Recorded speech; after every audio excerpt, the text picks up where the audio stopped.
qué? ¿Por qué a mí? Estaba sentada al borde de mi cama, envuelta en un chal que olía a lavanda y lágrimas. La habitación estaba fría, no porque la calefacción estuviera rota, sino porque el silencio de mis hijos se había vuelto más ruidoso que cualquier tormenta. Habían pasado 2 años desde la última vez que alguno de ellos llamó. 2 años desde que Lucía, mi hija mayor, me dijo: «Mamá, estamos ocupados con nuestras vidas.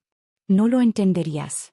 2 años desde que mi nieto me llamó la vieja loca en mi cara durante la cena de Navidad. Y hace una semana, recibí una carta. No una llamada. No una visita. Solo una carta impresa que decía: «Estimada señora Belver, como se ha discutido, usted será retirada de la propiedad familiar en Alicante a finales de este mes». Me quedé mirando ese papel, las manos temblorosas, no por la edad, sino por la traición. ¿Esa propiedad? ¿Ese hogar? Yo lo compré. Con mi propio dinero. Con mis propios sacrificios. Con mis huesos rotos y sanando en pasillos de hospital mientras hacía turnos extras como enfermera durante la España de Franco. Construí esa casa mientras criaba a 3 hijos sola, después de que mi esposo muriera. Y ahora, la habían firmado a mis espaldas. Como si yo no fuera nada. Pero eso ni siquiera fue lo peor. Lo peor fue lo que Lucía escribió al final de la carta, con tinta azul, como si fuera una nota casual. «Debiste haber cuidado mejor tu vida, mamá. Diste demasiado. Esa fue tu decisión». Dejé caer la carta, y mis rodillas se doblaron debajo de mí. Me arrastré hasta la cómoda, no para pedir ayuda, sino para encontrar pruebas de que no estaba loca. De que una vez significaba algo. Abrí el cajón y saqué la foto. Estaba descolorida, rota en una esquina, pero me mostraba, en mis 20s, sosteniendo a mis 3 bebés. Estaba sonriendo, aunque mi blusa tenía un desgarro y la comida apenas alcanzaba para todos. «Hice esto por ustedes», susurré. «Lo di todo por ustedes». Y ahora, no me quedaba nada más que esta foto y un aviso de desalojo. Pero lo que mis hijos no sabían, lo que Lucía, Javier y Mateo eran demasiado ciegos para recordar, era que aún me quedaba algo. Algo que nunca podrían quitarme. Y lo iba a usar. Mi nombre es Soledad Belver. Tengo 85 años, nací en las colinas de Zaragoza, España. Fui la segunda de 4 hijas. Mi padre siempre quiso un hijo, y creo que pasé toda mi vida tratando de llenar ese rol. Cuando murió, me convertí en la sostén de la familia a los 14 años. A los 19 ya era enfermera. A los 23, madre. Me casé con Rafael, un albañil que tenía manos fuertes pero un alma suave. Murió cuando yo tenía 35, a causa de un infarto. Me dejó con 3 hijos y una hipoteca sobre una casa a medio construir en Alicante. No lloré. No tenía tiempo. Trabajé turnos dobles en el Hospital Fundación en Valencia. Limpiaba pisos de noche. Vendía pañuelos en el mercado dominical. Recuerdo esos años como un borrón de pies magullados y dedos quemados de tanto planchar uniformes escolares. Pero mis hijos, ellos tenían zapatos. Tenían libros. Iban a buenas escuelas, porque yo me aseguré de eso. Lucía se convirtió en abogada corporativa en Barcelona. Javier abrió una cadena de concesionarios de autos. Mateo era un soñador.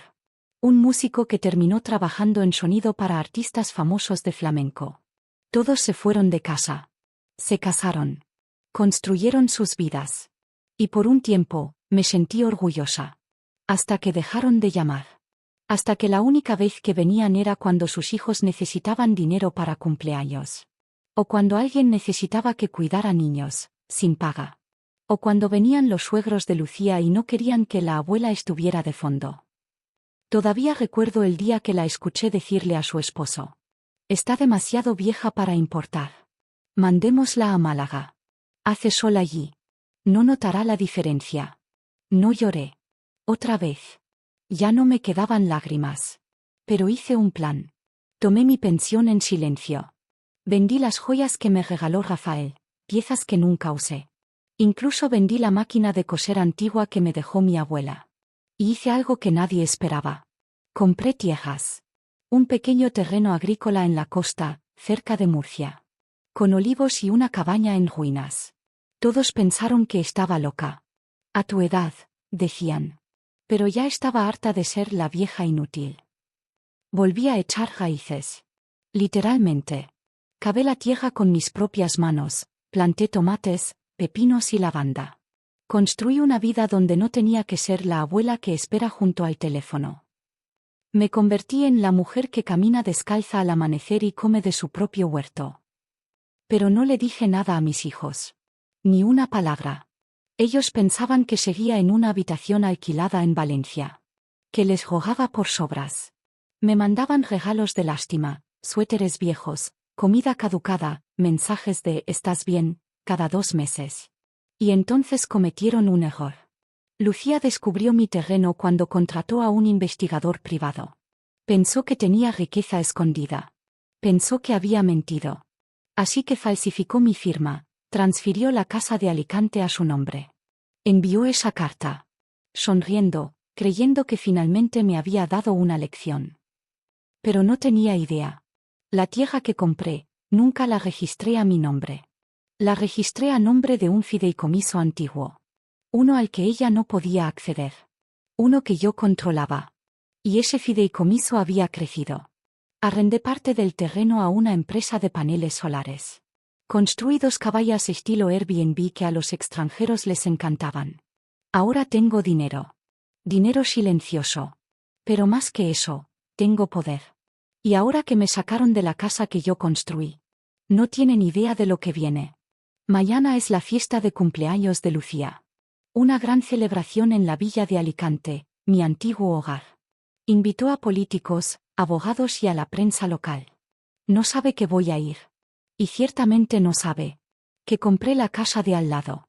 Me paré detrás del alto olivo al borde de la propiedad, observando cómo las risas flotaban sobre el jardín que una vez podé con mis propias manos. Lucía había convertido mi hogar en un salón de eventos, una cosa moderna y fría con muebles blancos brillantes y copas de champán equilibradas en bandejas llevadas por camareros. Había música, risas y gente brindando, ninguno de los cuales recordaba cómo nació esa casa. Pero yo sí recordaba.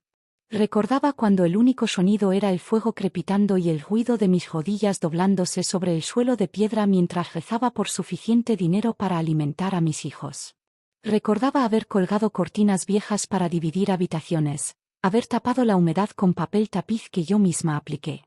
Ahora servían canapés de trufa en la cocina donde yo pelaba papas con las yemas de los dedos ensangrentadas. Apreté más el chal contra mis hombros y respiré hondo.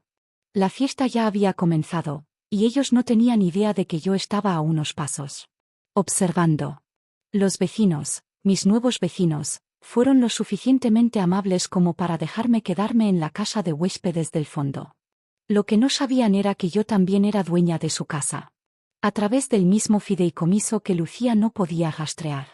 Había comprado silenciosamente varias propiedades en el área durante el último año.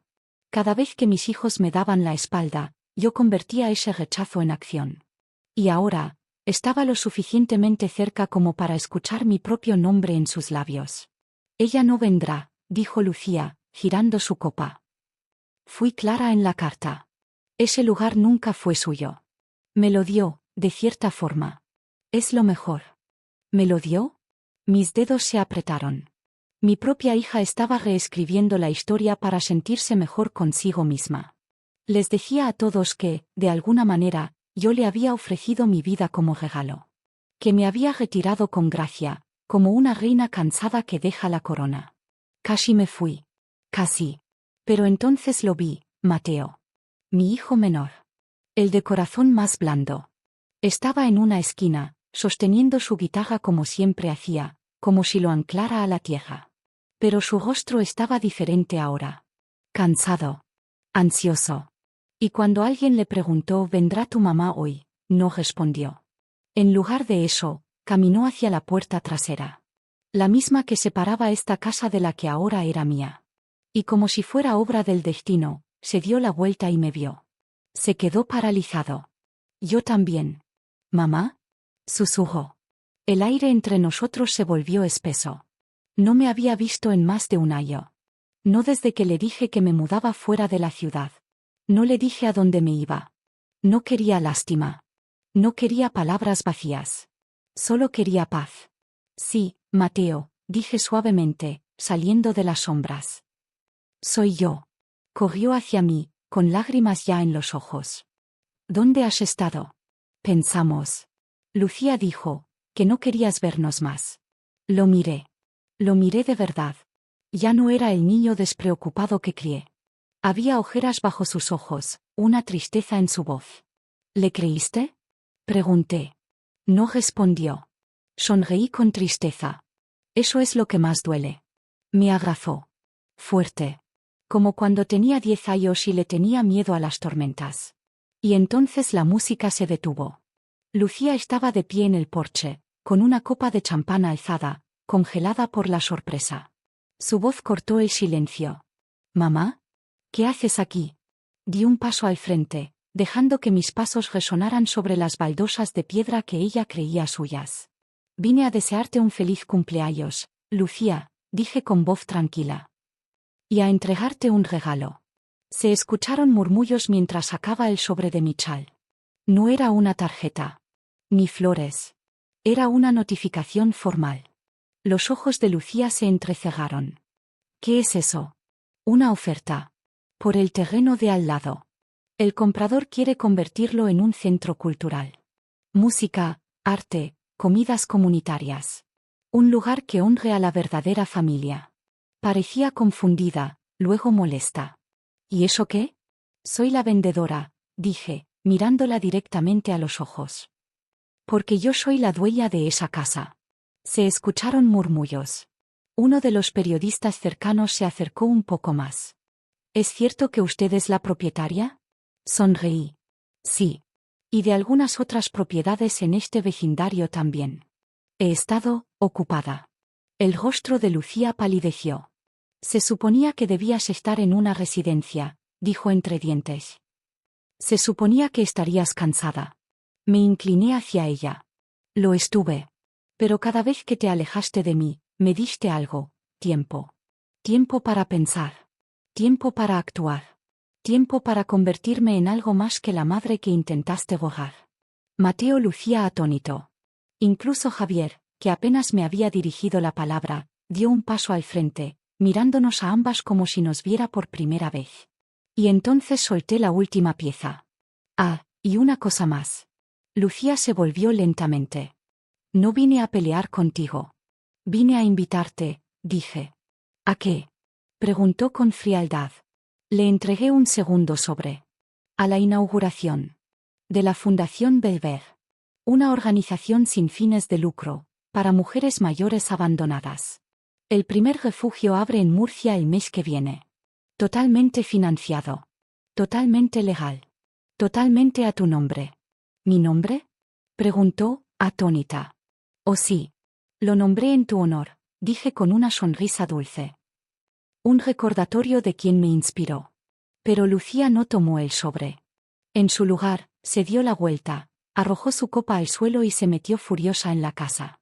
Y mientras yo estaba de pie en medio de la fiesta, los invitados en silencio, mi hijo temblando y las cámaras aún grabando, Lucía gritó desde adentro. «Revisa el fideicomiso otra vez, mamá. No eres la única con secretos». Mi corazón se detuvo. ¿Qué había hecho? Me quedé mirando las palabras que brillaban en la pantalla de mi portátil. No deberías haber hecho eso. Por un momento, pensé que era una broma. Algún virus. Tal vez un fallo técnico. Pero cuando la pantalla se apagó otra vez, y escuché el suave zumbido mecánico del disco duro apagándose, el pecho se me apretó. Esto ya no se trataba solo de traición familiar. Esto era guerra. «Mateo», llamé, con la voz temblorosa. «Ven aquí».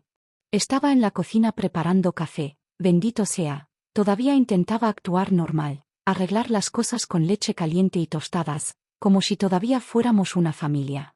Pero cuando vio mi cara, no hizo preguntas. Caminó directo hacia mí. Le señalé la pantalla. «Acaba de pasar». Justo después de enviar el correo al abogado. Intentó reiniciar la computadora. Nada. Muerta por completo. «¿Estás segura de que no fue un corte de energía?», preguntó. «Sé lo que vi». Se sentó a mi lado, En silencio por un largo momento. Luego dijo: ¿Crees que Lucía te está vigilando? Lo miré a los ojos. Creo que tiene ayuda. Esto no es algo que pueda hacer sola. Y ahora sé quién es Emilio Cortés. Parpadeó. ¿Lo sabes? Asentí lentamente. Era primo de Rafael. Solía moverse con gente turbia en Barcelona. Se metió en fraudes de criptomonedas, estafas inmobiliarias, incluso había rumores de lavado de dinero. Rafael lo cortó hace años, pero Lucía siempre admiró su forma de operar. Decía que era eficiente. Eficiente, repitió Mateo con amargura. Ella diría eso. Abrí el cajón inferior del mueble y saqué el viejo teléfono de prepago que había escondido allí, uno que usé hace años para transacciones delicadas. Lo guardé para emergencias. Supongo que esto calificaba. Llamé a Carmen. No Carmen, la vecina. Ni Carmen, la amiga de la iglesia. Carmen Álvarez, la periodista investigadora que conocí hace 5 años cuando cubría un reportaje sobre abuso a ancianos en Madrid. Nos unimos por el café y el duelo. Ella había perdido a su abuela en un escándalo de una residencia. Respondió en el segundo timbre. ¿Soledad? Dijo sorprendida. Han pasado años. Te necesito, le dije. Tengo algo explosivo. Pero alguien acaba de silenciarme. Literalmente. Hubo una pausa, luego. ¿Dónde estás? Voy para allá. Ahora. Mientras esperábamos, Mateo se puso pálido por la culpa. Siento que todo esto es culpa mía, susurró. Le toqué la mano. No digas eso. Pero no te protegí, mamá. No te revisé. No hice preguntas. Dejé que Lucía manejara la familia como una empresa. Ella me dijo que tú querías distancia, y le creí. Le sonreí tristemente. Todos creemos lo que nos conviene cuando es más fácil que enfrentar la verdad. ¿Puedes perdonarme? Respiré hondo. Volviste. Eso es más de lo que hicieron los demás. Justo entonces, sonó el timbre. Abrí la puerta, y ahí estaba Carmen, con un abrigo negro, mirando la calle detrás de ella como si esperara ser seguida. No estabas bromeando, dijo. Detecté algo raro en tu correo. Alguien redirigió el mensaje después de salir de tu servidor. Se me detuvo el corazón. ¿Así que mi abogado no lo recibió? No. Fue interceptado. Mateo soltó una maldición en voz baja. Traje una laptop limpia, dijo Carmen entrando. Y un servidor VPN portátil. Sea lo que sea que tengas, muéstramelo. Conecté la memoria USB. Vimos juntas en silencio. Los archivos de audio. Los documentos falsificados. La pantalla amenazante. Asintió lentamente. Tenías razón. Es una operación coordinada. Y si no me equivoco, alguien contrató a un arreglador digital, alguien con acceso profundo a registros públicos, sistemas bancarios, incluso archivos legales. ¿Y crees que es Emilio? Pregunté. Creo que Emilio es solo la cara visible. ¿Hay alguien más? Un socio. Posiblemente, alguien dentro de tu antiguo bufete. Eso dolió. El esposo de Lucía, Alberto, había sido asistente legal. Callado. Insulso. Leal a Lucía como un perro a su ama. Pero tenía acceso a todos los documentos que alguna vez firmé. Sabía dónde buscar. Carmen se puso de pie. Necesitas adelantarte. Yo publicaré lo que pueda, pero si van tras tus bienes legalmente, necesitaremos un testigo. Alguien más que supiera lo que pasaba. Me giré hacia Mateo. Tragó saliva. Yo testificaré. Diré lo que vi. Lo que escuché. Lo que necesites. Mi corazón se llenó y se rompió al mismo tiempo. Era el único que aún me veía. El único lo suficientemente valiente como para estar a mi lado. Carmen metió la mano en su abrigo. Además, necesitas protección. Me entregó un pequeño rastreador GPS y un número. Si pasa algo, presiona esto. Me envía una señal a mí y a un contacto de seguridad privada. No vayas a ningún lugar sola. Asentí lentamente, el miedo comenzando a mezclarse con la adrenalina. Querían borrarme. Pero ahora habían encendido un fuego. Y aún me quedaba una última carta por jugar. Más tarde esa noche, me senté en el porche mientras Mateo dormía. Las estrellas sobre Murcia se sentían frías. Distantes. Pensé en todos los años que pasé fregando suelos hasta que me sangraban los dedos. Las noches en que no comí para que los niños tuvieran algo en sus platos. La Navidad en que vendí mi anillo de bodas para comprarle un violín de segunda mano a Mateo. Todo hecho por amor. Y ahora, las mismas personas alrededor de las cuales construí mi vida, habían intentado borrarla. Pero yo seguía aquí. Y no había terminado. A la mañana siguiente, Carmen llamó en pánico. No salgas de tu casa, dijo. Algo ocurrió durante la noche. Todos tus títulos de propiedad, cada uno, ha sido transferido. Me congelé. ¿Transferido a quién? Hubo una pausa. A una nueva empresa fantasma registrada en las Islas Caimán, a nombre de Lucía. Solté el teléfono. No cayó muy lejos, solo sobre la alfombra suave junto a mi silla, pero el sonido que hizo me pareció un terremoto. Un sismo frío que sacudió cada hueso en mi cuerpo. Todo por lo que había trabajado, cada olivo, cada parterre, cada muro de piedra que reconstruí con mis propias manos, ahora estaba en manos de mi propia hija. Legalmente. Me incliné hacia adelante, las manos aferradas a los bordes del sillón como si eso me ayudara a respirar. Pero no podía sentir mi respiración. No podía sentir nada. Carmen aún estaba al otro lado de la línea. Mamá Soledad, dijo suavemente, usando el apodo que me dio hace años. ¿Sigues ahí? Estoy aquí, susurré. Apenas. Necesito que mantengas la calma. Los documentos fueron falsificados. Ya puedo verlo. Está actuando con prisa. De forma descuidada. Esa es su falla. Tragué saliva con dificultad. Pero la tierra. Ya no es mía. En el papel, dijo. Pero vamos a recuperarla. Mateo había escuchado la llamada. Salió corriendo desde la habitación de invitados, el rostro pálido de pánico. ¿Qué está pasando? Lo miré con ojos agotados. Tu hermana ha robado todo. Las tierras. Las casas. Mi nombre. Parpadeó. Pero, ¿cómo? Dijiste que el fideicomiso estaba sellado. Protegido. Encontró una manera, dije con amargura. Siempre encuentra una manera. Y ahora tenía más que solo mi silencio para explotar. Tenía todos los derechos legales, al menos en apariencia. Nadie en el pueblo sabía de los documentos falsificados.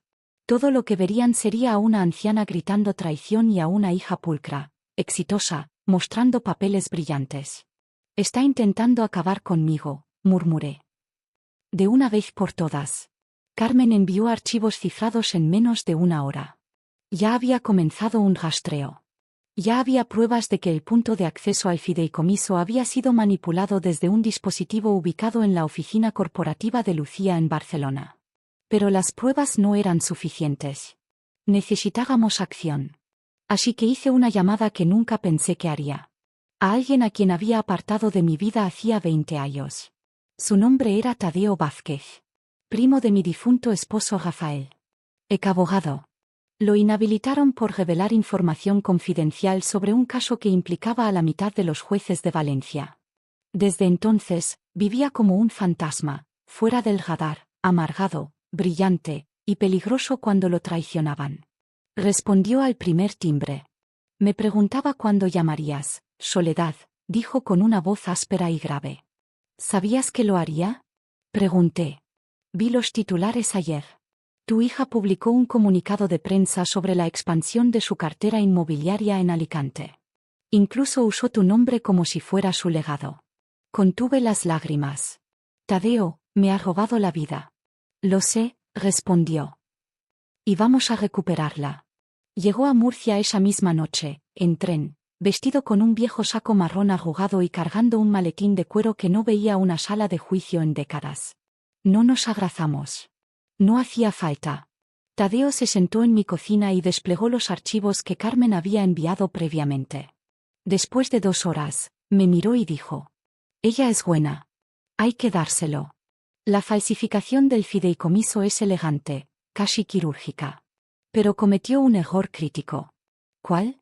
Tú no estás incapacitada. Y la cláusula que invocó, la que dice que los activos pasan a ella si estás mentalmente incapaz, es nula. ¿Nula? Mateo se inclinó hacia adelante. Tadeo asintió. Necesitaba un certificado médico. Una declaración legal de un doctor del Estado. Algo oficial que probara que tenías demencia, psicosis, lo que sea. No lo tiene. Te lo aseguro. ¿Y ahora qué? Pregunté. ¿La demandamos? Todavía no, dijo. Si lo hacemos, cubrirá sus huellas más rápido de lo que podemos parpadear. Pero si la hacemos creer que ha ganado, que se confíe. La atrapamos con las manos en la masa, concluí. Él sonrió. Ahora estás pensando como ella. Y así comenzamos. Los tres, Mateo, Tadeo y yo, nos convertimos en una tormenta silenciosa. Plantamos historias en la prensa local diciendo que yo me había retirado de mis asuntos para disfrutar la jubilación. Hicimos correr el rumor de que me estaba mudando a un pueblito, tal vez a una residencia. Incluso fingí una aparición en una noche de bingo con un grupo de iglesia en Málaga. Lucía se tragó el anzuelo. Al final de la semana, ya había listado 2 de mis propiedades en línea para inversores extranjeros. Estaba vaciando todo. Vendiendo rápido. Lo que no sabía era que cada firma que usaba, cada archivo que enviaba, estaba siendo rastreado y documentado por el equipo de Carmen. Incluso teníamos un vídeo de un mensajero que entregó uno de los contratos. Lucía lo firmó con un sello digital que afirmaba que yo le había dado. Era falso. Carmen ya lo había probado. Estábamos casi listos para exponerla. Casi. Hasta que ocurrió algo que me estremeció hasta los huesos. Esa mañana de domingo, Mateo entró corriendo con su teléfono en la mano. Estaba sin aliento, los ojos abiertos de par en par. Lucía acaba de publicar una foto, dijo. ¿De qué? Me giró la pantalla. Era la cocina. Mi cocina. Había irrumpido en la finca de Murcia y estaba ahí de pie, sosteniendo una botella de vino. El pie de foto decía: salud por dejar atrás el pasado. Nuevos comienzos en el campo. Cara sonriente, almohadilla, nuevo inicio, almohadilla, tierra familiar. Llevé mi mano al pecho. Está dentro de la casa, susurré. Cree que ya es suya, dijo Mateo. Está intentando borrarme. Incluso el suelo que toqué, dije, con la voz quebrada. Tadeo se adelantó. Entonces le daremos lo que quiere. Lo miré. ¿Qué quieres decir? Dejaremos que haga una fiesta. 2 días después, se envió una invitación por todo Alicante y la alta sociedad de Murcia. Estás invitado a la celebración de victoria de Lucía Belver. Nueva tierra, nueva era, nuevo legado. Pero lo que Lucía no sabía era que cada invitado estaba caminando directo hacia una trampa. Una trampa legal. Una trampa pública. Y un ajuste de cuentas que se desarrollaría en vivo, frente a las cámaras. Ya no solo luchaba por sobrevivir. Estaba a punto de hacer historia. La invitación era dorada y empapada en arrogancia. Lucía había titulado su evento, Celebración de Victoria, el renacer del legado Belver. Debajo, en letras más pequeñas y crueles, decía: en honor a los humildes comienzos de mi familia y hasta donde los he llevado hoy. ¿A dónde nos llevó? Me quedé mirando la tarjeta y sentí el estómago dar un vuelco. El evento se celebraría en la misma finca de Murcia que ella había robado, mi finca. Aquella en la que derramé cada euro, cada lágrima, cada oración. Ahora la llamaba suya. Organizaba una fiesta pública allí. Brindaba por su robo como si fuera destino. Pero lo que no sabía era que cada rincón de la fiesta había sido cableado. Carmen y su equipo llegaron temprano por la mañana del evento. Con su acreditación de prensa y una sonrisa amable, convenció al personal alquilado de Lucía de que era parte de un equipo documental que hacía una historia sobre mujeres en bienes raíces en España. Nadie cuestionó nada. Todos querían salir en cámara. Cada etiqueta de vino. Cada nombre en la lista de invitados. Cada documento de venta fraudulento pegado al aparador como decoración. Lo grabamos todo. Mientras tanto, yo estaba justo al otro lado del límite de la propiedad, técnicamente fuera de lo que Lucía pensaba que era suyo, en la cabaña de mi amiga, junto a Tadeo y Mateo. Mirando la transmisión en vivo. ¿Crees que dará un discurso? Preguntó Mateo. Tadeo se rió. ¿Lucía? No podrá resistirse. Para las 5 de la tarde, la fiesta estaba en pleno apogeo. Copas chocaban. La gente reía. Un violinista local tocaba suavemente bajo hileras de luces. Y entonces llegó el momento que todos esperábamos. Lucía subió al pequeño escenario del patio con un vestido carmesí que se aferraba a ella como el ego. Alzó su copa. Quiero agradecer a todos por estar aquí, dijo con una sonrisa que no alcanzaba a sus ojos. Esta tierra ha estado en mi familia durante décadas. Y ahora, finalmente, está cumpliendo su potencial. Apreté los puños. Continuó. Mi madre, que en paz descanse, quería cosas simples. Pero yo siempre soñé en grande. Me enorgullece decir que esta finca ahora incluirá un futuro centro de bienestar, una viña en proceso, y 3 nuevas cabañas de lujo para turismo. Hubo aplausos. Pero nada de esto, dijo, levantando una placa dorada, hubiera sido posible sin mi cuidadosa gestión del fideicomiso Belver. Carmen hizo un acercamiento con la cámara. La placa decía: Lucía Belver, fundadora y visionaria. Es sobre la base de la fuerza familiar. Tadeo se volvió hacia mí. Acaba de admitir en cámara que controla el fideicomiso. Y no sabe, dijo Carmen por nuestro auricular, que la cláusula exige que no haga afirmaciones públicas de propiedad hasta que se finalice el dictamen de competencia mental. Lo cual nunca se hizo. Acaba de violarlo, en vivo. La teníamos. Pero no era suficiente atraparla en privado. Necesitaba que lo sintiera. Que supiera lo que era ser borrada. Así que me levanté. Mateo intentó detenerme. Mamá, no. Pero salí a campo abierto, más allá de la verja del jardín, hacia la propiedad que una vez sembré con rosas silvestres. Se oyeron jadeos entre la multitud cuando caminé lentamente hacia el escenario. Lucía me vio, se quedó congelada a mitad de frase. El micrófono captó el sonido de su respiración entrecortada. Llegué al frente del escenario y la miré. Yo construí esta tierra, dije en voz alta. Con mis manos. Mis huesos. Mi aliento. El micrófono seguía encendido. El rostro de Lucía se puso rojo. Este es un evento privado, dijo entre dientes. Nunca me invitaron a la fiesta que hiciste con mi vida, dije, con voz firme. Así que me invité sola. Ella bajó del escenario, sus tacones resonando con prisa. Lárgate. Esta es mi propiedad ahora. Los papeles ya están firmados. No, Lucía. Los papeles son falsos. Me volví hacia los invitados, los inversores, y la prensa. ¿Ven a esta mujer que tienen delante? Robó mi fideicomiso. Falsificó documentos. Manipuló cláusulas legales diseñadas para proteger a los ancianos. Usó una cláusula que solo se activa si estoy mentalmente incapacitada. Más jadeos. Pero no estoy incapacitada, dije. Estoy furiosa. Carmen hizo una señal a su asistente.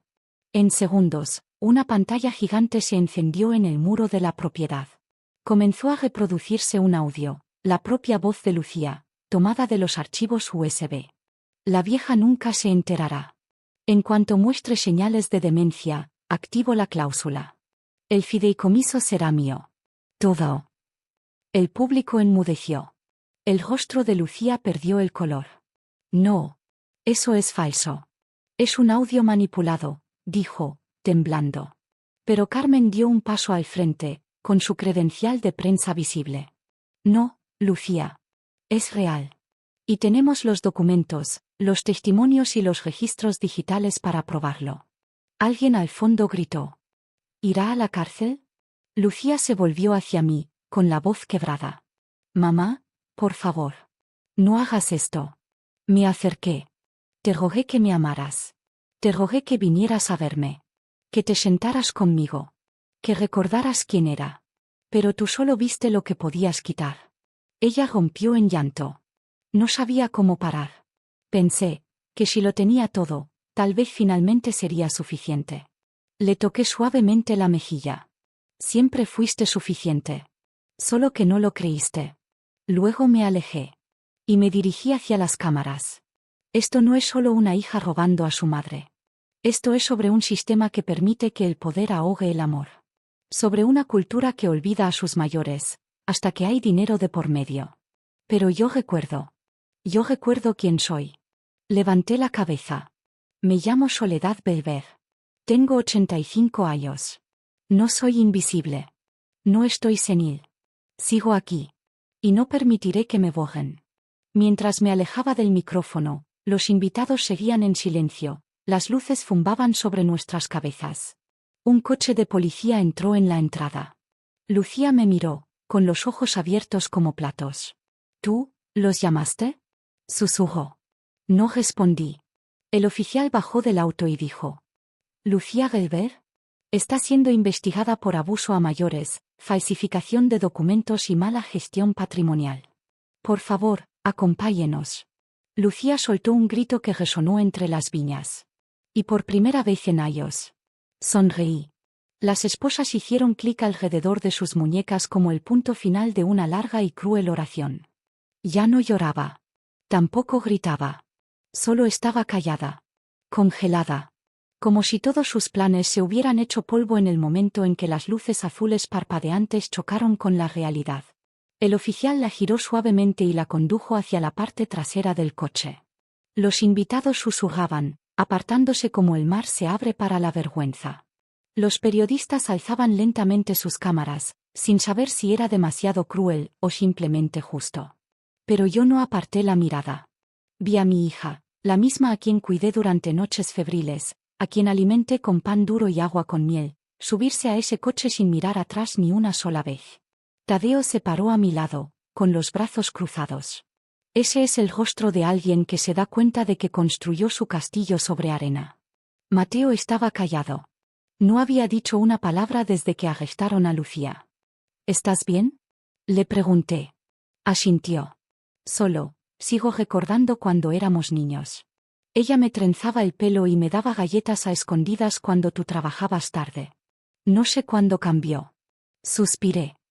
No cambió de golpe. Se fue desgastando. Por ambición. Por orgullo. Por miedo a no sentirse amada. Él me miró con culpa en los ojos. Debí enfrentarla. Lo estás haciendo ahora, dije. Y eso es lo que importa. 3 días después, nos presentamos ante un juez en Valencia.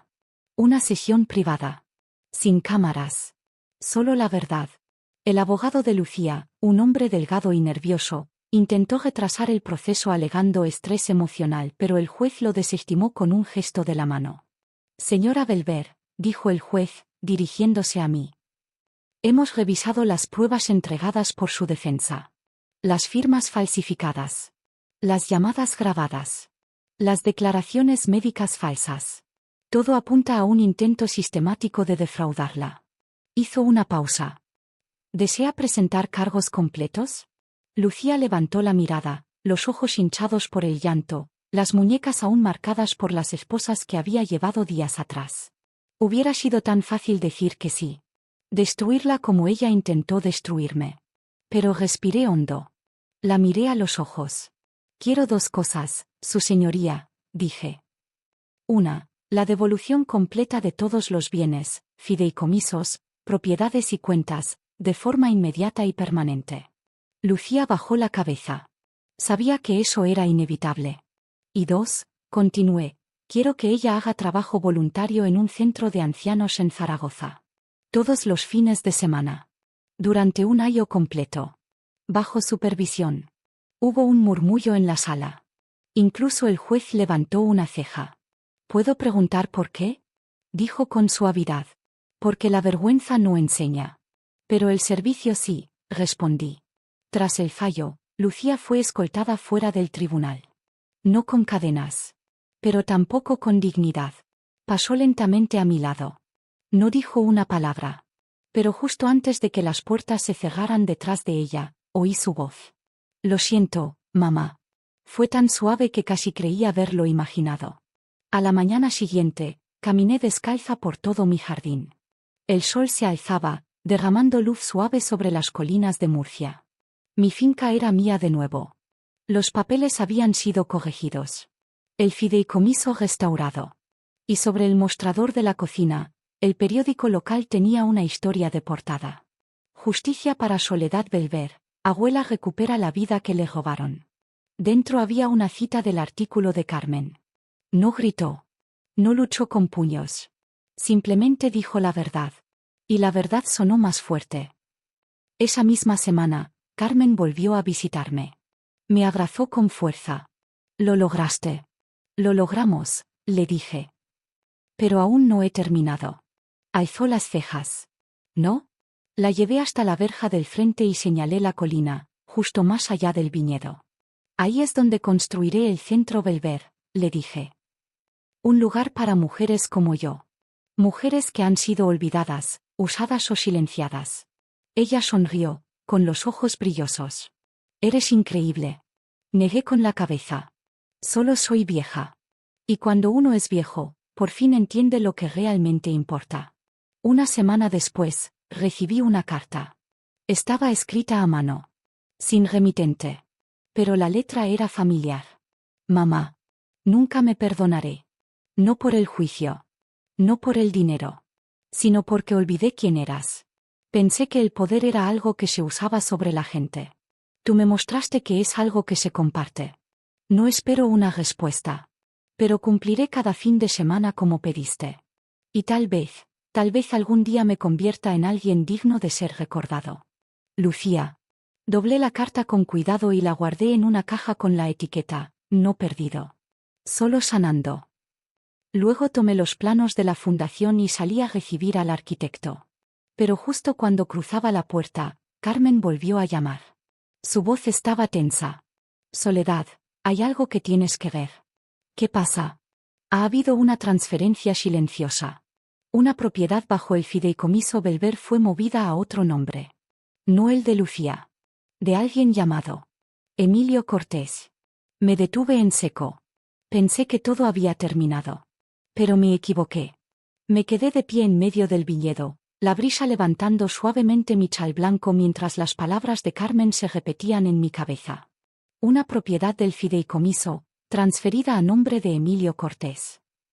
Ese nombre otra vez. Emilio. El hombre detrás de la cortina. El primo que Rafael había desterrado. La sombra detrás de los planes de Lucía. Pensé que la tormenta ya había pasado, pero ahora lo veía claro. Lucía nunca actuó sola. Y parte de la podredumbre seguía en las raíces. ¿Qué propiedad? Pregunté con voz baja y firme. La cabaña en Javia, dijo Carmen. La más valiosa. Frente al mar. Título limpio. Ya no está. Esa casa no era solo ladrillos. Ahí fue donde Rafael me propuso matrimonio. Donde pasamos nuestra primera y última vacación como familia completa. Donde enterré la única carta de amor que me escribió, en el jardín, bajo el limonero. Y ahora, Emilio la tenía. Mis manos temblaban, no de miedo, sino de furia. ¿Cómo accedió al fideicomiso? Pregunté. Tuvo acceso desde el principio, dijo Carmen. Años atrás. Antes de que pusieras cifrado. Lucía le dio las contraseñas antiguas. Ha estado mirando. Esperando. En cuanto apartamos la atención del resto de los bienes, él actuó. Entonces celebramos demasiado pronto, susurré. Sí, dijo ella. Pero aún no es tarde. Tadeo y Mateo se reunieron conmigo en el estudio esa noche. Tadeo, como siempre, estaba tranquilo y quirúrgico. Todavía tenemos bases legales. Podemos presentar una orden judicial de emergencia. Pero será lento. Meses. No tenemos meses, dije, poniéndome de pie. Tenemos días. Emilio es una serpiente. Una vez que asegure la propiedad bajo una empresa fantasma, nunca la recuperaremos. Mateo miró entre nosotros. Entonces, ¿qué hacemos? Lo miré. Despacio. La recuperamos. Nosotros mismos. El plan era temerario. Algo que ningún abogado recomendaría. Pero cuando tienes 85 años, y te han robado la vida pedazo a pedazo, a veces la precaución es un lujo que ya no puedes permitirte.